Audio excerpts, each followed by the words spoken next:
La Corte le abre la puerta al Congreso para que juzgue al presidente políticamente, punto por punto. Y no es ningún rumor. Por primera vez veríamos a un presidente apartado de su cargo. Corte Suprema de Justicia pide comparecer inmediatamente a Gustavo Petro por traición a la patria. Escuchen atentamente. Compartan, que todo Colombia se entere. Corte Suprema de Justicia ha exigido la comparecencia inmediata de Gustavo Petro por acusaciones de traición a la patria.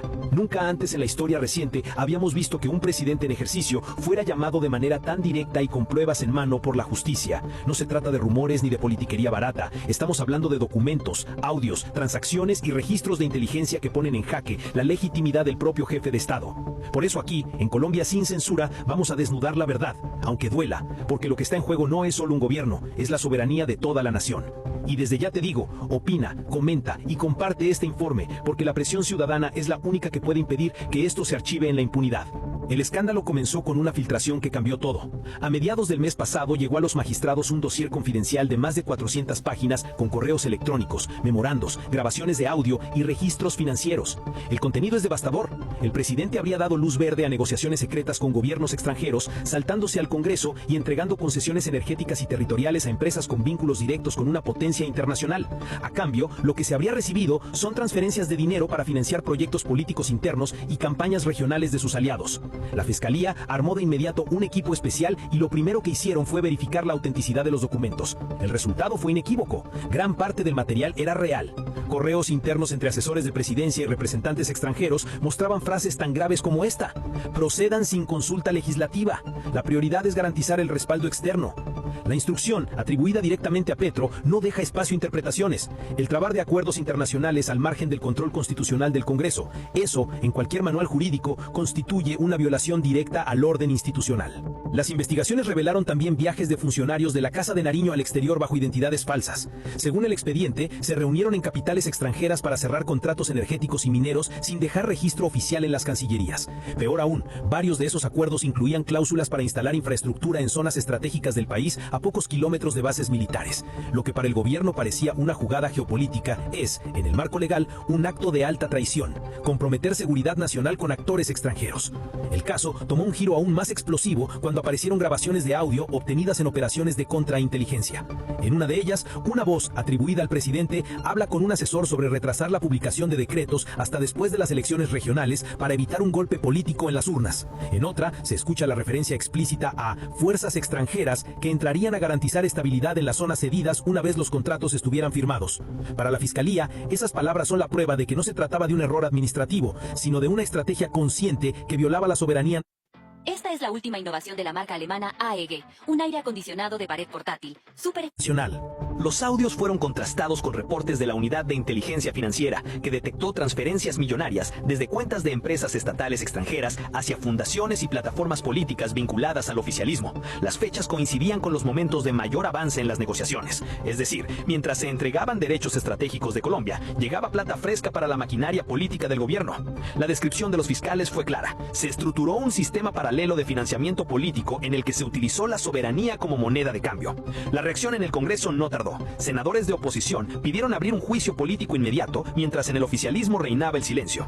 Algunos legisladores intentaron justificar que se trataba de decisiones de Estado, pero las pruebas eran demasiado contundentes. Juristas y exmagistrados consultados por medios nacionales advirtieron que si se confirmaba la autenticidad de todo el material, la Corte no tendría otra opción que abrir un proceso penal contra el presidente. Pero quizá lo más grave no fue lo que pasó en Bogotá, sino lo que ocurrió en el terreno internacional. Varios gobiernos aliados de Colombia suspendieron mesas de cooperación en seguridad y energía. Organismos multilaterales comenzaron a enviar cuestionarios formales sobre el alcance de las acusaciones, y embajadas en Bogotá filtraron a la prensa que, en privado, se considera a Petro como un socio no confiable. La consecuencia es inmediata: pérdida de confianza en la inversión extranjera, frenazo en acuerdos de cooperación militar y dudas en los mercados.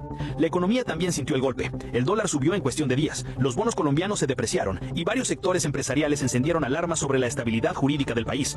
No es un asunto simbólico, son repercusiones reales que afectan la vida de millones de colombianos. Y mientras tanto, el discurso oficial de Palacio fue insistir en que todo se trataba de una conspiración, sin dar una sola explicación clara sobre los documentos y audios filtrados.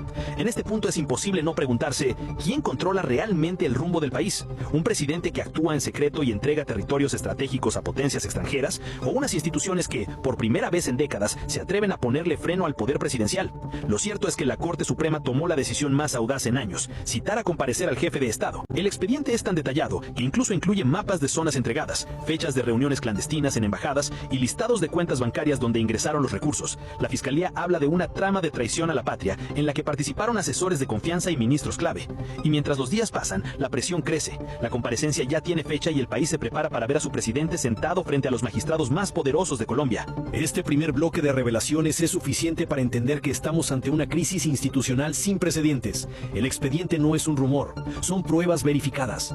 La citación no es un gesto político, es una orden judicial. Y lo que está en juego no es el prestigio de un presidente, sino la soberanía de toda una nación. La decisión de la Corte Suprema no quedó como un acto aislado. Apenas se conoció la citación de Petro, la actividad política en el Congreso se desató como un incendio que nadie logra apagar. En cuestión de horas, los principales líderes de la oposición radicaron una solicitud formal para convocar un juicio político. La moción contó de entrada con 42 firmas, y lo más impactante es que entre ellas aparecían 3 congresistas del bloque oficialista, que hasta la semana pasada defendían a capa y espada al presidente. El quiebre de la coalición ya es una realidad, y en los pasillos del Capitolio la palabra más repetida es destitución.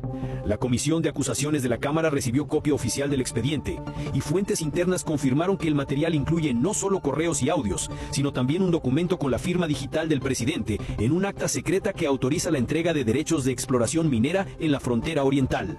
Esa acta, fechada en abril, habría sido enviada en copia cifrada a una embajada extranjera, lo que demuestra que no era una operación improvisada, sino parte de un plan articulado con participación de diplomáticos. La existencia de esa firma electrónica es uno de los puntos más sensibles. En derecho penal, constituye evidencia directa de responsabilidad presidencial. Mientras tanto, la Fiscalía avanzó con imputaciones preliminares contra 3 funcionarios de Palacio que habrían viajado bajo identidades falsas a cerrar los acuerdos. Uno de ellos, según registros migratorios, utilizó pasaporte expedido en otro país de la región con apoyo de una legación diplomática. En su itinerario aparecen reuniones en Caracas y en La Habana, donde se habría negociado el respaldo logístico para instalar infraestructura energética extranjera en zonas estratégicas de Colombia. La acusación es clara. Petro no actuó solo. Fue un plan coordinado en el que su círculo más cercano sirvió como brazo ejecutor. El terremoto político se extendió al gabinete. 2 ministros, sin previo aviso, presentaron su renuncia alegando razones personales, pero en realidad, según revelaron fuentes internas, lo hicieron porque temen ser arrastrados en el proceso judicial. Otro grupo de altos funcionarios pidió licencia médica, buscando ganar tiempo mientras evalúan qué posición asumir. La fractura interna es tan evidente que en las últimas reuniones de gabinete, algunos ministros se negaron a sentarse en la misma mesa con asesores señalados en el dossier. Lo que antes era un equipo político cohesionado, ahora es un conjunto de facciones que se culpan mutuamente por haber cruzado la línea roja. El efecto internacional tampoco se hizo esperar. En Washington, un comité bipartidista del Congreso norteamericano solicitó al Departamento de Estado un informe urgente sobre las implicaciones de las acusaciones contra Petro. En Bruselas, la Unión Europea congeló de manera preventiva un programa de cooperación energética que estaba en curso con Colombia. Y en la región, gobiernos que antes se presentaban como aliados estratégicos comenzaron a marcar distancia. Chile, Argentina y México redujeron el tono de sus comunicados y adoptaron una postura de esperar y ver. En diplomacia, ese silencio es más elocuente que cualquier discurso. Las consecuencias económicas son palpables. El índice Colcap cayó 4,3% en la semana posterior a la citación y el dólar se ubicó en máximos históricos, superando la barrera de los 4.800 pesos. Las calificadoras de riesgo emitieron comunicados advirtiendo sobre la inestabilidad política y jurídica de Colombia, lo que se traduce en mayores costos de endeudamiento para el país. Y los empresarios, que hasta hace poco confiaban en la estabilidad institucional, comenzaron a suspender inversiones. En el sector minero, al menos 3 proyectos fueron puestos en revisión hasta que se aclare la situación judicial del presidente.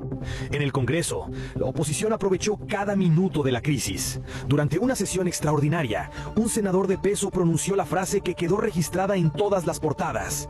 Hoy, el mayor riesgo para la seguridad nacional se llama Gustavo Petro. Sus palabras fueron recibidas con aplausos de su bancada y con un silencio sepulcral en la de gobierno. Ese silencio fue más revelador que cualquier discurso. Ni los más cercanos al presidente pudieron salir a defenderlo con argumentos sólidos frente a la montaña de pruebas. Los constitucionalistas coinciden en que el proceso apenas comienza, pero ya tiene la fuerza suficiente para cambiar la historia política del país. La Corte, al citar a Petro, abrió la puerta para que el Congreso active el juicio político previsto en la Carta Magna.